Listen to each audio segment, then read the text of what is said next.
The last time anyone remembers seeing Leanne Tiernan alive was on Sunday, November 26, 2000. She was 15 years old, full of life, and spending the day with her best friend, 15-year-old Sarah Whitehouse. The two had planned a little early Christmas shopping trip in Leeds, a bright sunny day, perfect for a casual outing. Sarah remembers it clearly. Leanne had that habit of getting lipstick on people when she laughed, and she just kissed Sarah on the cheek as they set off. It was playful, normal teen stuff, laughing, teasing, enjoying each other's company. After the small mishap with the lipstick, Leanne waved goodbye at Sarah's back door, and that was it. They caught a bus back to Bramley, a neighbourhood in West Leeds, and parted ways shortly after. Sarah tried to call Leanne's home later that afternoon, but got no answer. Eventually she rang Leanne's mother, Sharon, only to find out Leanne hadn't returned yet. Her phone kept ringing, unanswered, and that's when worry started to creep in. At first, everyone hoped she'd just gotten held up. But as the hours passed, fear began to take hold. The worst-case scenario no parent ever wants to imagine. A teen simply didn't vanish without reason. Leanne lived with her mother and older sister Michelle, though she had a good relationship with her father, Michael, and loved spending time with her grandparents. She was a typical teenager in many ways. That day with Sarah was a rare break from her studies, a little slice of normal teenage life. When Leanne walked the short way home from Sarah's house, she took a shortcut through Howley Gill, a wooded footpath her mother had told her to avoid at night.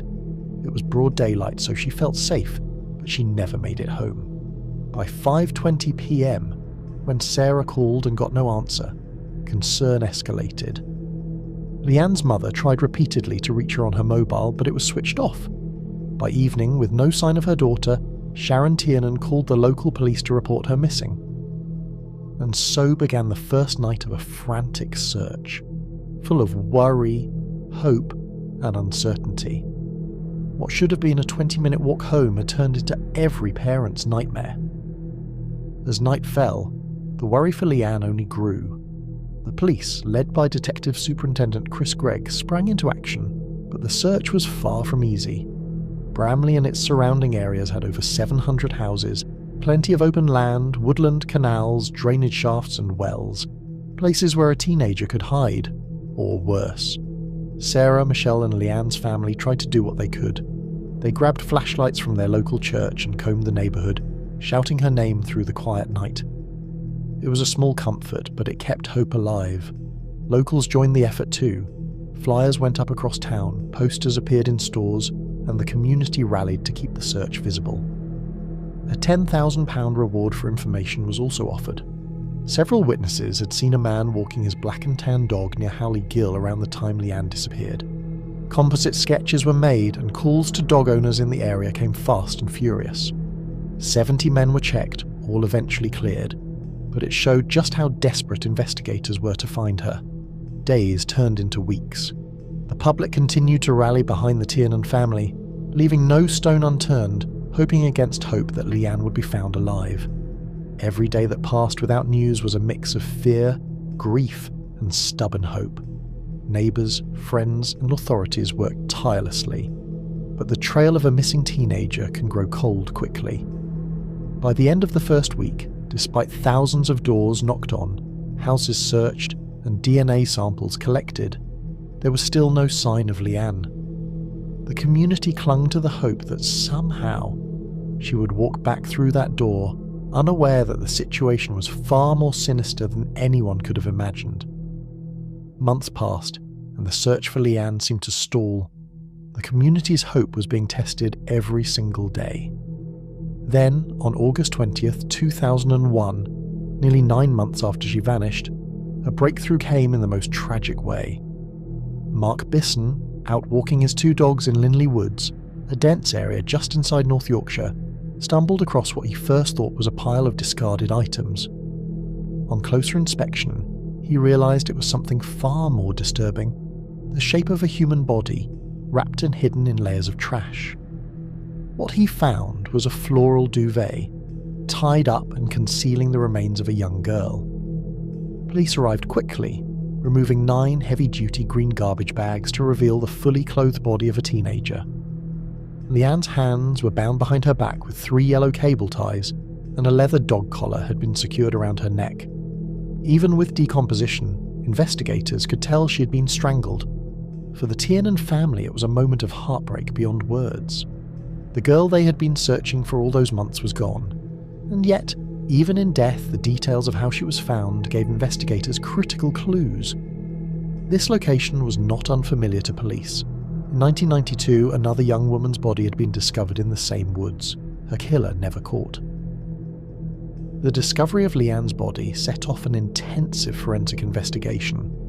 Fingerprints, fibers, and DNA samples were collected from everything from her clothing to the bindings around her hands. Investigators immediately knew that the killer had likely kept her in some kind of cold storage before disposing of her body, because the signs of decomposition suggested she hadn't been in the woods for the entire 9 months.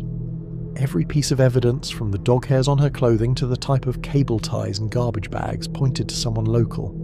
Someone who had planned and executed this crime with horrifying precision. The search had ended, but the real work of figuring out who had taken her and why was just beginning. With Leanne's body recovered, the investigation intensified. Police knew they were dealing with someone local, methodical, and familiar with the area. Every clue was examined closely, from the dog hairs on her clothing to the green garbage bags and yellow cable ties. Each piece of evidence told a story, pointing them toward a suspect. One promising lead came from the dog hairs. Scientists at a university in Texas developed a DNA profile from the hair, a breakthrough in forensic work at the time, even though it was only a partial profile. The dog collar around her neck was traced to a Nottingham manufacturer, Armitage Leather Products. Investigators followed the trail of who bought these collars in the Leeds area. After contacting hundreds of wholesalers, they hit pay dirt on the 112th call. A Liverpool-based mail-order company called Pet Pyjamas had sold 3 collars, one to a man living just minutes from where Leanne disappeared. His name was John Taylor. He lived in Bramley, worked as a parcel delivery driver for the Royal Mail, and outwardly appeared normal to his neighbours. But as investigators dug deeper, a disturbing picture emerged. Taylor had a history of animal cruelty, torturing rabbits, foxes, and birds. He bred dogs and kept them in freezers, and neighbours recalled the smell of animal waste coming from his home. When police searched his house, the evidence piled up. Dog hairs from one of his terriers matched those found on Leanne. Carpet fibres in his home matched fibres on her body. Yellow cable ties, identical to those used in her murder, were found in his possession. Even the twine used to wrap her in the green garbage bags matched twine found at his house, originally used for catching rabbits. Confronted with the evidence, Taylor initially denied knowing Leanne, but the forensic trail was undeniable. Investigators were able to reconstruct her final moments and link him directly to the crime. The methodical gathering of DNA, fibres, and purchase records gave police the breakthrough they desperately needed, ending months of uncertainty and grief for the Tiernan family.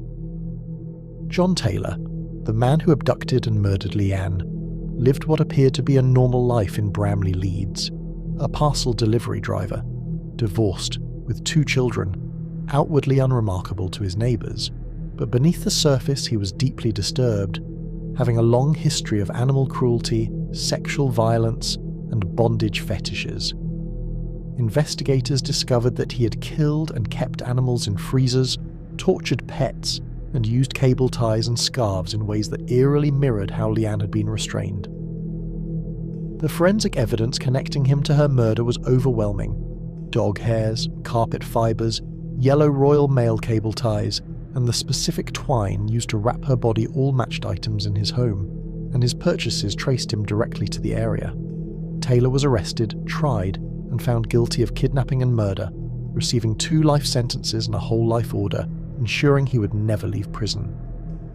Beyond Leanne, cold case reviews revealed that Taylor had attacked women going back decades, with assaults in 1977, 1988, and 1989, and he admitted to further violent acts spanning from 1977 to 1996, leaving authorities to wonder how many crimes had gone undiscovered.